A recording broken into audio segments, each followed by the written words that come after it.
you started fall camp in now, where has it come and in what ways have you seen it grow?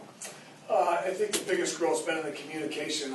I see, our guys on a day-to-day basis getting more comfortable and getting better at communicating. We've talked about it. Still is a point of emphasis. It always will be. I think you see that in really good football teams. You watch the line play. If you just watch the trenches and you watch an offensive line play of a really good offensive team, you'll see both the verbal communication that goes on and then all the things that happen after the snap with the nonverbal stuff and how they pass games and those type of things. But pleased with where we're at as far as our focus and where we need to go. We've got to, once again, consistency. Doug, as far as focus goes offensively, moving the ball, are you frustrated? Sometimes it looks like you guys are moving the ball well. There's other times you're not moving it at all. There's other times where it's not moving it well at all is an understatement. Is there a level of frustration for you right now? Is this offense coming together as planned, or is it behind schedule? I guess that's kind of a difficult question to ask. I don't really understand. Are you frustrated? Is this offense where it should be in your eyes? No, I'm not frustrated at all. You look out on the field at times. I look out there in the game, and when you don't have Fonch out there, and you look out there and you got Amara Darbo catches his first touchdown.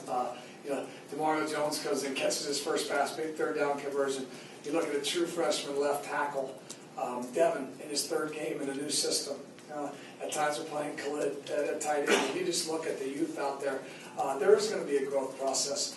Our kids are worked extremely hard and take great pride in doing things right. Now, has it been perfect? No. And do we have a long way to go? Yes.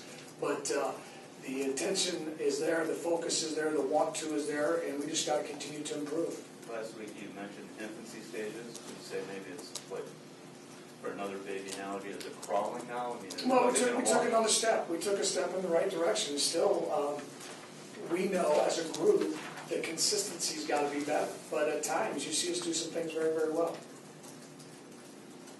Against Miami, the offense was far more under center than against Notre Dame when I think we were in shotgun about 85% of the time. What was the thought behind that?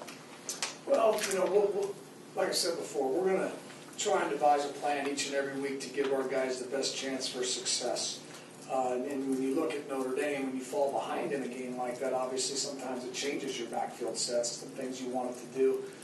There's also different plays that maybe one week we feel better running out of maybe the pistol or the shotgun than we do under center for various blitzes or things that we're going to check or those type of things. So backfield sets, shotgun, under center will vary by game plan.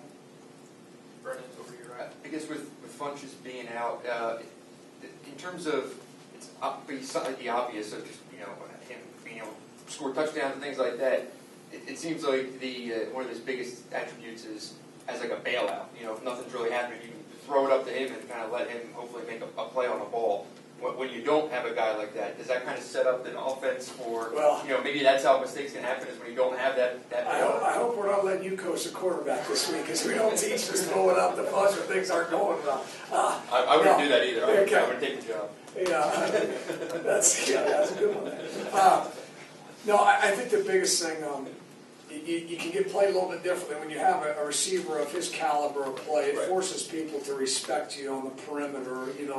You get one-on-one matchups, it makes it awful difficult for people to play you that way. Whereas when you don't have a guy like Devin, it puts more pressure on the other guys. For sure, and you may see a little bit different box as far as the running game. You may get the extra hat down, and then maybe they don't want to be so involved because they're trying to get a double team on a receiver of his caliber.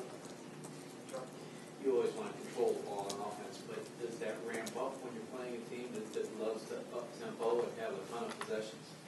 We always say each and every week we want to control the tempo of the game on offense, whatever that may be. If we need to speed up, we want to play fast, we want to be able to do that. If we need to slow down and take more time, we need to do that. Now, I think you get in trouble when you start to look at your opponent and say, well, if we don't need this much time on this drive, you got to play the game, aggressively. And we're going to aggressively take what the defense gives us each and every week.